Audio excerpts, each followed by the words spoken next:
여러분 안녕하세요. 10월 8일 금요일 아침입니다.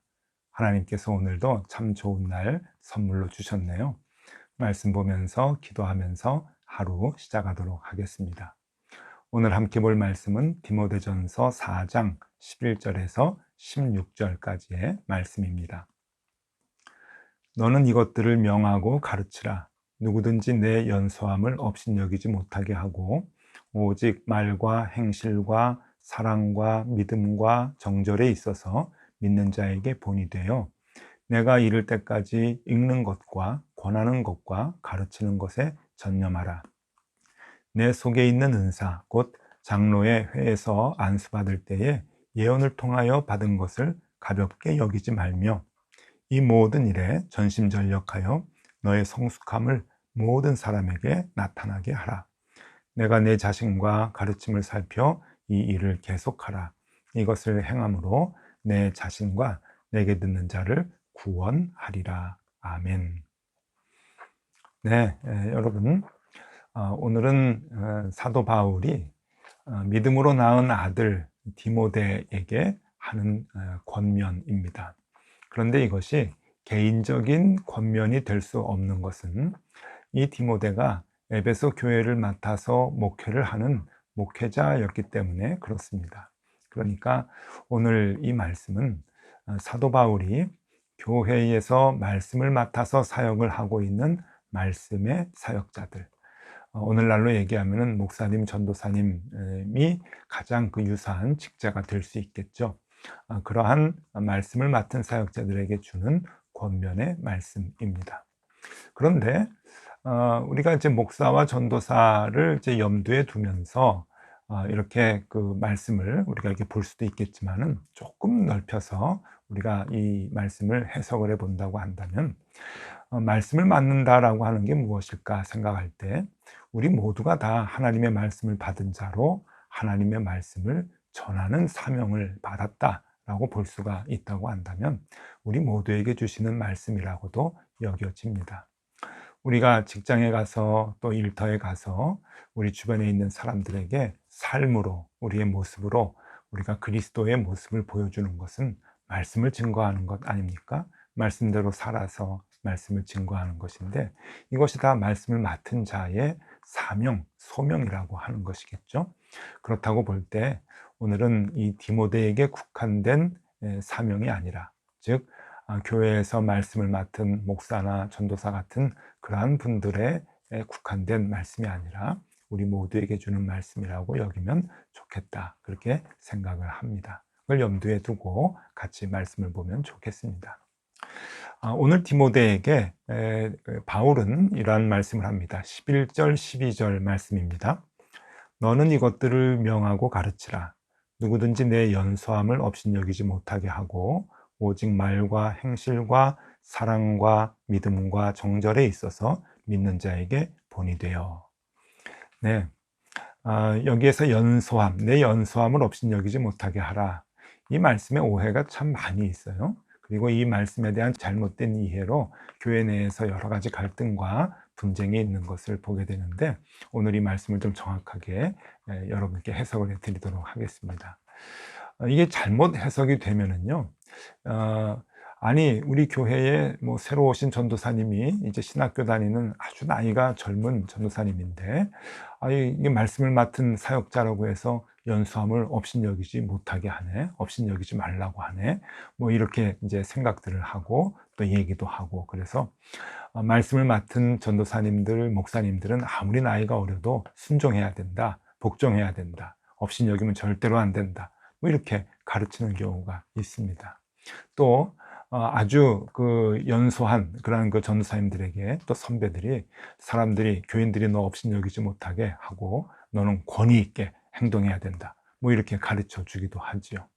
근데 여러분, 이게 다 이 말씀에 대한 잘못된 이해 때문에 그렇습니다. 여기에서 이 연소함을 업신여기지 못하게 하라라고 하는 것에서 연소함이라고 하는 이 단어는 네오테토스라고 하는 단어를 씁니다. 이 네오테토스라고 하는 것은 물론 연령에 해당이 되는 그 당시 로마가 썼던 언어입니다만은, 이 언어가 40대 초반까지의 그 나이대를 의미하는 단어입니다.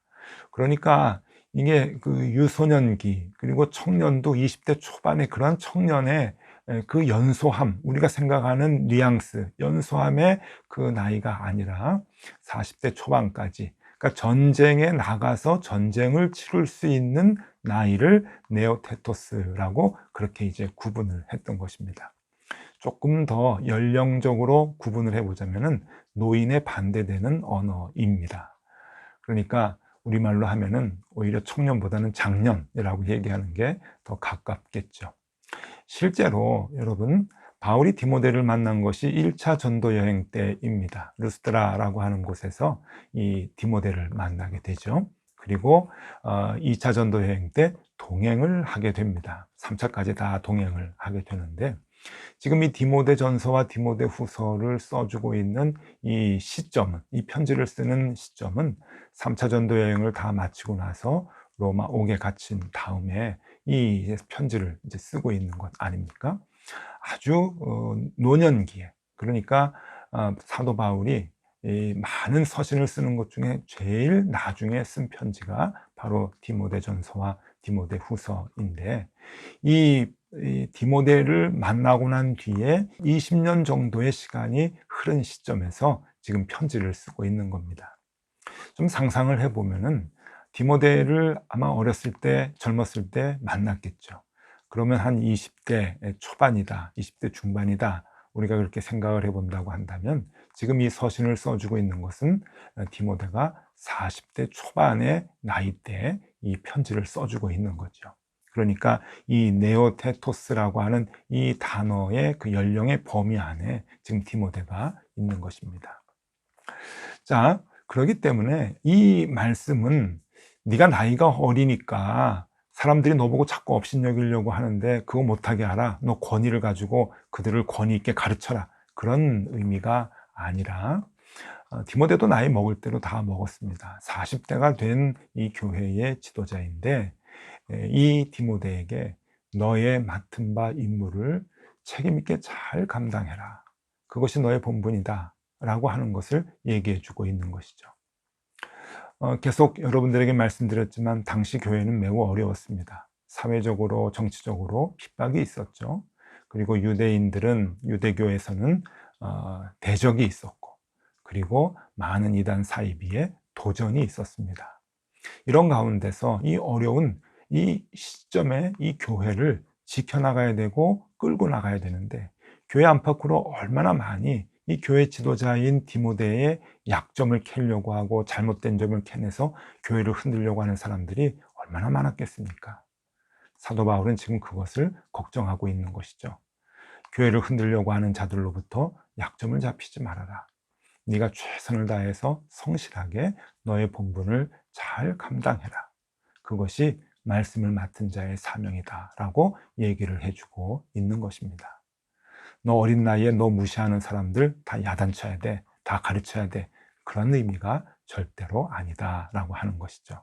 네, 그러면서 디모데가 해야 할 일, 사명 세 가지를 얘기해 주고 있습니다. 말씀을 맡은 사역자들이 감당해야 하는 것. 여러분, 이것은 목사, 전도사에게만 얘기하는 것이 아니라 물론 우리에게도 더 깊이 교훈이 되는 말씀이긴 합니다만은, 아까도 얘기했죠. 우리 모두가 다 말씀을 맡은 사역자다라고 생각을 할 때 이 말씀을 우리가 깊이 받아들일 필요가 있습니다. 세 가지, 12절 다시 한번 읽어드립니다. 누구든지 내 연소함을 업신여기지 못하게 하고 오직 말과 행실과 사랑과 믿음과 정절에 있어서 믿는 자에게 본이 되어. 네, 말씀을 맡은 사역자들은 본이 되어야 하는 것들이 있습니다. 말과 행실과, 말로 본이 되어야 되고 행실로 본이 되어야 되는데, 말과 행실로 본이 되어야 될 것 세 가지를 오늘 얘기해 주고 있습니다. 첫 번째는 사랑입니다. 여러분, 말씀을 맡은 자들이 감당해야 될 것은 사랑이죠. 가장 먼저 해야 될 것이 사랑이고, 가장 소중하게 보여줘야 될 것이 사랑입니다. 왜냐하면 우리가 사랑을 말로, 행실로 보여주지 못하면 우리가 담고 있는 그 하나님의 말씀이 아무런 의미가 없기 때문에 그렇습니다. 이 사랑이라고 하는 것은요, 여러분, 고린도전서 13장에 보면은 사랑의 속성이 나옵니다. 고린도전서 13장 4절에서 7절까지 보면 15가지의 속성이 나오는데, 사랑은 오래 참고, 사랑은 온유하며 하면서 쭉 15가지 단어가 나옵니다. 그런데 여러분, 이 사랑에 대한 속성을 자세히 보면은 한 가지 단어로 집약이 되는데, 그것이 바로 오래 참는 것입니다. 인내라고 하는 것이죠. 그 모든 단어가 다 인내와 연결이 되어 있습니다. 그러니까 사랑은 인내라고 하는 거예요. 인내가 없으면 사랑이 아니죠. 그 인내는 두 가지 측면이 있는데, 하나는 내 성격을 참아내는 겁니다. 내 성격, 내 감정을 표출하고 싶고 내 마음에 있는 말들을 다 하고 싶은데 그것을 누르는 거죠. 인내하는 겁니다. 그리고 또 하나의 측면은 남들에 대해서 인내하는 겁니다. 기다려주는 것이죠. 오래 참고 변화되기를 기다려주는 것, 돌아오기를 기다려주는 것. 이 두 가지가 합쳐질 때 사랑은 온전히 나타나게 되는 것이죠. 그래서 말씀을 맡은 사역자들은 여러분, 내 마음을 인내함으로 누르고 다스리고, 그리고 남들이 변화되기를 오래 참으면서 기다려주는 것, 그 마음이 우리에게 필요하다라고 하는 겁니다. 두 번째로 여러분, 말씀을 맡은 자들이 본을 보여야 하는 것은 믿음입니다. 믿음. 예수 그리스도를 믿는 믿음, 그를 믿으면 구원을 얻는다는 믿음, 그래서 부활의 소망이 있다고 하는 그 믿음. 이 땅의 모든 것을 다 걸고 살아가는 것이 아니라 우리의 소망은 하늘에 있다고 하는 것을 보여주는 것, 그리고 그렇게 살아가는 것, 굳게 믿는 것, 여러분, 그 믿음의 본을 우리가 보여야 한다고 하는 것이죠. 말씀을 맡은 사역자들이라고 한다면 여러분, 그 믿음의 공동체 안에서 가장 그 믿음이 깊어야 할 것입니다. 여러분, 우리가 잊어서는 안 되겠죠? 네, 그 믿음을 가지고 살아가는 것. 이 땅에 모든 관심을 갖고 살아가는 것은 믿음이 없는 것입니다. 믿음이 있으면 하늘의 소망을 둘 수밖에 없는 것이죠. 왜냐하면 그 소망이 더 크기 때문에 그렇습니다. 그것을 볼 수 있는 것이 믿음의 사람들이죠. 여러분, 말씀을 맡은 사람이기 때문에 그 믿음을 소유할 수가 있는 것입니다. 자, 바울이 세 번째로 말씀을 맡은 사역자들이 본을 보여야 할 것이 무엇인가? 세 번째로 순결이라고 말합니다. 순결. 네. 깨끗한 삶을 얘기하는 것이죠. 특별히 정절 얘기하는 건데요. 여러분, 오늘날 교회에서 이 말씀을 맡은 사역자들이 이 순결의 문제 때문에 교회가 얼마나 많은 내용을 겪고 있으며 또 얼마나 많은 분쟁과 어려움에 처하는지 모릅니다. 그리고 그런 이유로 교회가 어려움 처한 그러한 곳들을 우리가 우리 주변에서 자주 보게 되죠. 여러분, 어떻게 보면 이게 너무 일상화되어서 이런 얘기까지 나옵니다.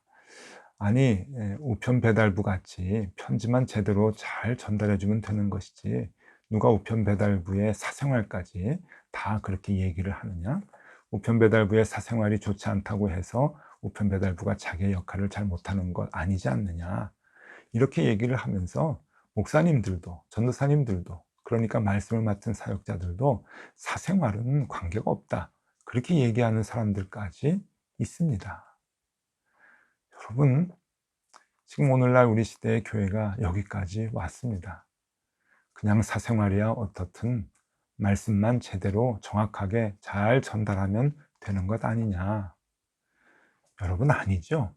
말씀을 제대로 잘 전달하면 사생활이 깨끗해질 수밖에 없는 것 아닙니까? 왜냐하면 말씀대로 정확하게 전달하면 그 말씀이 무엇이 정확한지, 무엇이 하나님의 마음인지를 정확하게 알기 때문에 그 말씀대로 살 수밖에 없는 것이고, 그 말씀대로 살지 못하고 순결하지 못하게 살면 거짓된 삶, 위선된 삶을 살아가는 것이죠. 그건 하나님의 마음이 아니기 때문에 완전히 모순된 삶이 아니겠습니까? 그러니 여러분, 말씀을 맡은 사역자들은 안 그렇습니다. 그러면 안 됩니다. 왜냐하면 이 말씀을 전하는 통로를 통해서 살아계신 하나님을 보여줘야 되기 때문에 그런 것이죠. 말씀을 전하는 통로를 통해서 하나님께 대한 신뢰를 높여드릴 수 있기 때문에 그런 것입니다. 그래서 순결한 삶, 깨끗한 삶을 사는 것은 무척 필요한 것이죠. 그래서 바울은 오늘 16절에서 그 부분을 이렇게 얘기합니다.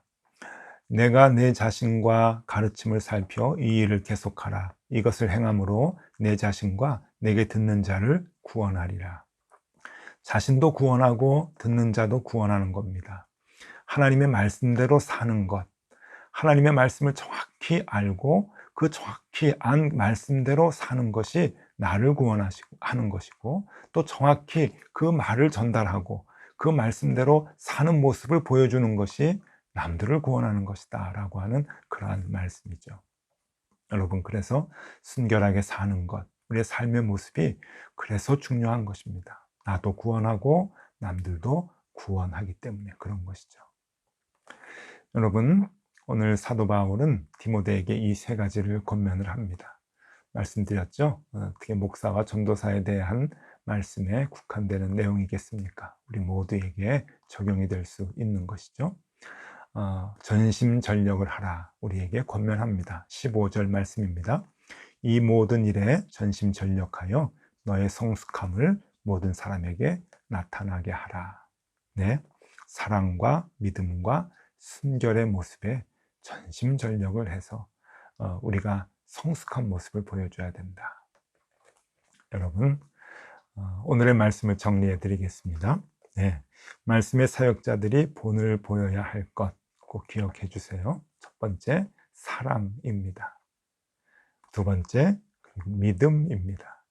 그리고 세 번째, 순결입니다. 여러분, 우리가 이 세 가지의 모습을 보여줘야 합니다. 그리고 열심히 노력을 해서 성숙함을 이루어야 합니다. 그럴 때 우리도 구원을 얻고, 그리고 남들도 믿음을 가지고 구원을 얻을 수 있도록 해줄 수 있기 때문이죠. 쉽지 않겠지만 오늘도 이 세 가지 최선을 다해서 연습하고 훈련하는 하루가 되면 좋겠습니다. 기도하겠습니다. 하나님, 우리에게 말씀을 맡겨주셨습니다. 말씀을 맡은 자로서 우리도 최선을 다해 하나님, 우리의 성숙함을 이루어 나가게 하여 주옵소서. 사랑과 믿음과 순결한 삶을 우리가 살 수 있도록 오늘도 이끌어 주옵소서. 예수 그리스도 이름으로 기도드리옵나이다. 아멘. 네, 함께 기도하시겠습니다.